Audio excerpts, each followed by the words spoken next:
او ته مخکې ما ویلو د ماشي کې عجیبه صفات دي د ماشو 1400 قسمه دي حیوانات قرآنی یو کتاب دی مولانا عبدالماجد دریابادي صاحب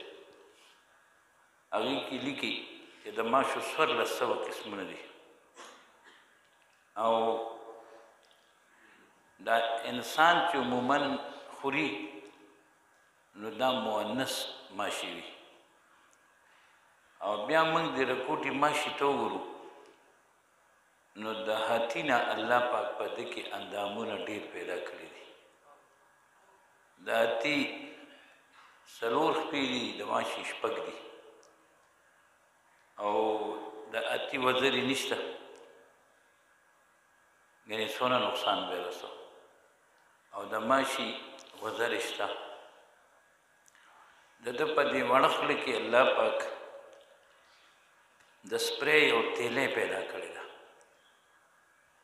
او موږ تاسو وګورو مچردانۍ کې موږ تاسو دننه ځان پټ کړي خو بیا هم په هغه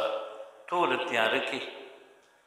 هغه ته غټ سوري ښکاري په کومه باندې چې دې دننه ورتلی شي او بیا د بدن په رګونو کې چې کوم دی د رګونو جوړ راغلی وي نو هغه ځای معلوموي او چې کوم دی چک لګوي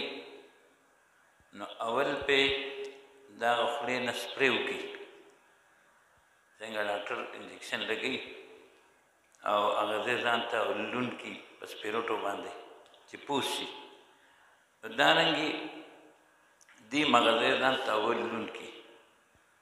فتبارک الله احسن الخالقین الله جل جلاله د دې وړې خولې کې غاښونه پیدا کړي او چې دې څنګه چک ولګوي نو دا سپری د تیلو نه سپری وکړي چې دا وینه ماته نرم شي او د ده دا وړه خوله د معدې پورې دا ټول سورنګ دی ډډ دی او دا کومه خبره چې ما منټ یو نیم منټ کې وکړه نو دا ټوله کاروایي دی په 2-3 سیکنډه کې کوي